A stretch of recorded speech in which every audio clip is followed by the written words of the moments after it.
leta uruhara rwayo rwa mbere si uko gutunganya igihugu ngo bicire amafaranga uruhara rwa mbere rwa leta ni uguha agateka kabereye abanyagihugu bayo. Agateka k'abanyagihugu ni iki? Itegerezwa kugira iti mbega umunyagihugu wese arafise ahaba, yarigishijwe, arafungurirwa neza, arafise ico yambara, ariyunguruza, mbega aravugwa.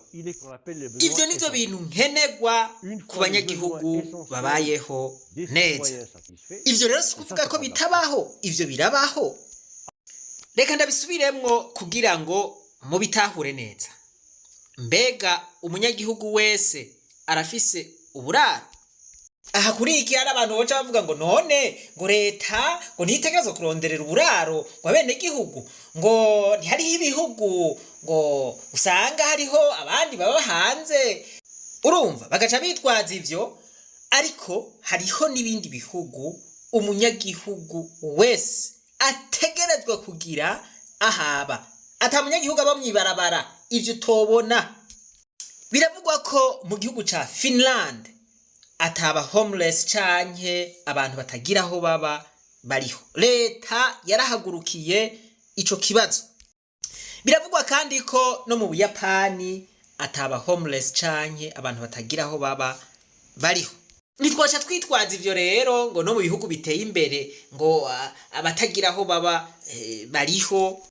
Tubanze dutahure ko uwo ari umwitwarariko wa mbere wa leta, aho igira iti umunyagihugu wanje wese ategerezwa kuronka ahaba.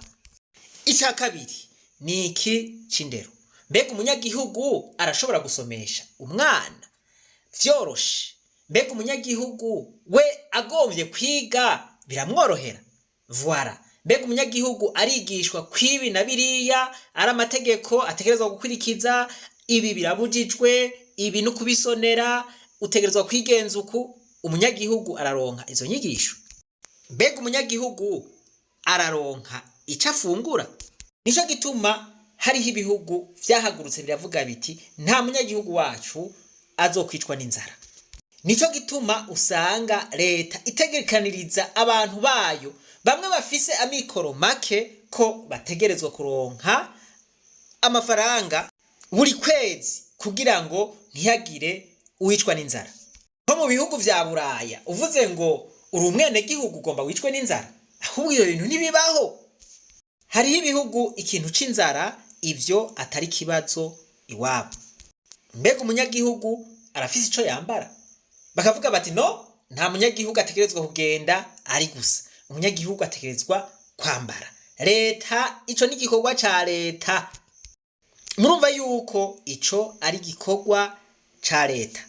Leta iragira iti mbega uyu munyagihugu arafise ubushobozi bwo kwiyunguruza. Voilà. Ico gituma leta itegerezwa kugira ibishoboka vyose kugira ngo abantu bayo boroherwe mu kwiyunguruza.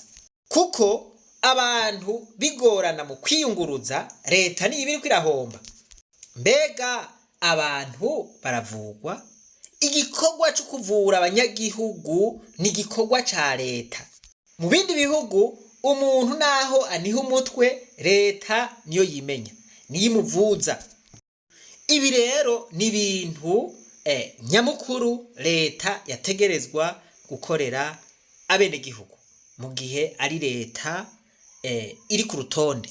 Aha rero hariho abantu usanga batabona ibi bintu bambaye igitambara ku maso. Naho norara ndavuga gute batobitahura, kuko abanyamigambwe babateye ama anesthesi aca arabasinzikaza. Ibi ntibitahurwa canke ntibibonwa n'uwari we wese.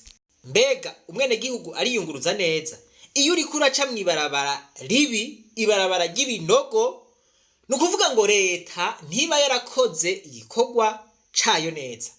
Nukuvuga yuko leta iba yakoze ibidakenewe. Dufate ko amahera yari gukora iryo barabara bayivye, uburenganzira bwawe bwaho nyanzwe, uraye inzara, hari ivyari kugufasha mugabo bitariko biragufasha, kumbure kubera babinyuruje. Umwana wawe arirukanywe kw'ishure kubera ukura minervare ntugira aho uyikura. Murumva yuko bigaruka kuri leta yategerezwa kwigisha uwo mwana wawe neza.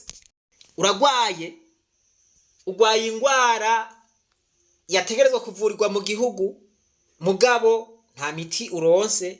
Eka hariho n'abagwara ingwara zisaba yuko baja kwivuriza hanze y'igihugu, ukazorira ukazotabaza, mugabo abandi bamwe bari kukuvuza, bamwe bakora muri leta bari kukuvuza bariko bariyubakira ama etage, bagendera mu miduga myiza ntibakumva no kukumva. Murumva yuko aho leta biba vyayinaniye gukora ikijejwe.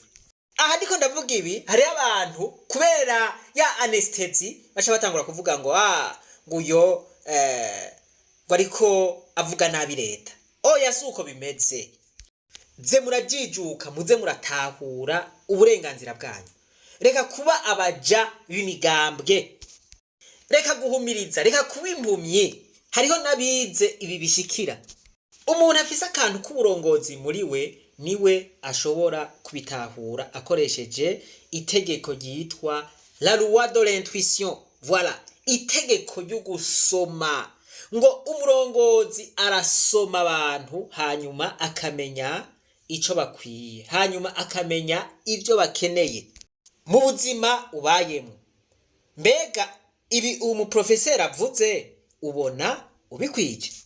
Aha wogwara ingwara bikenerwa yuko uja kwivuriza mu Buhinde, wokoroherwa? Aho niho havusemerera ukabura n'umuntu numwe agufasha. Iki sinokwirirwa ndagitebako, murabizi. Murabizi neza. Ibi sinokwirirwa ndabitebako. Mbere n'ibindi sindabigarukako, reka nsozerere kuri iki. Abumvise ico navuze bacumvise.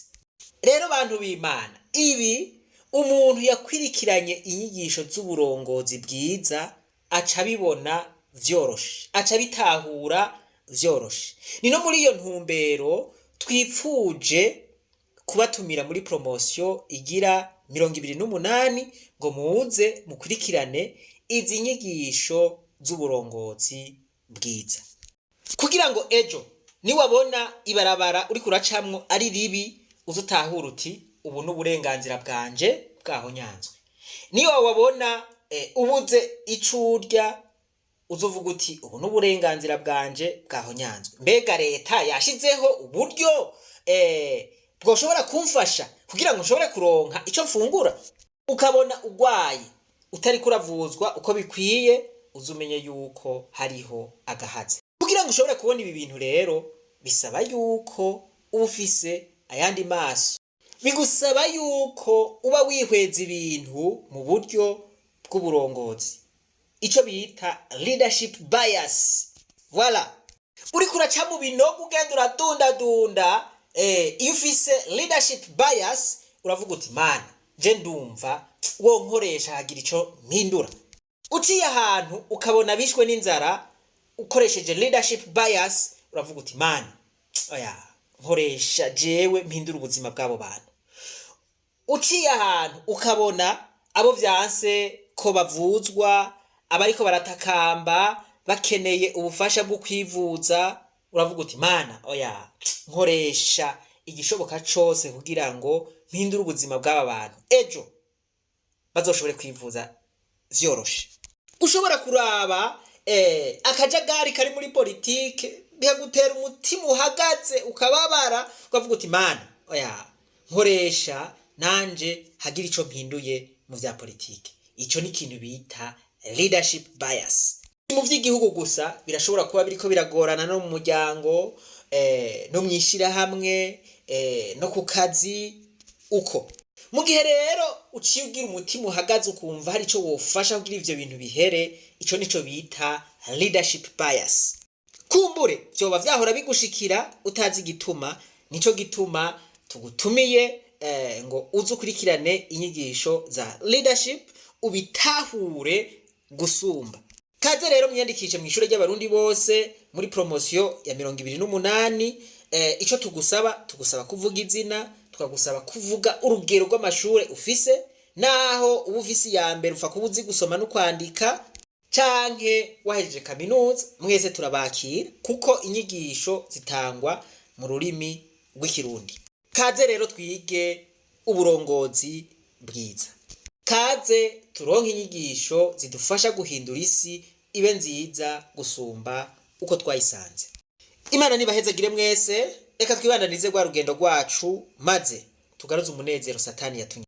Umuntu atarashika mu ishure ry'abarundi bose turamuhaye kaze. Ntimwibagire no kugira subscribe, jeme na partage.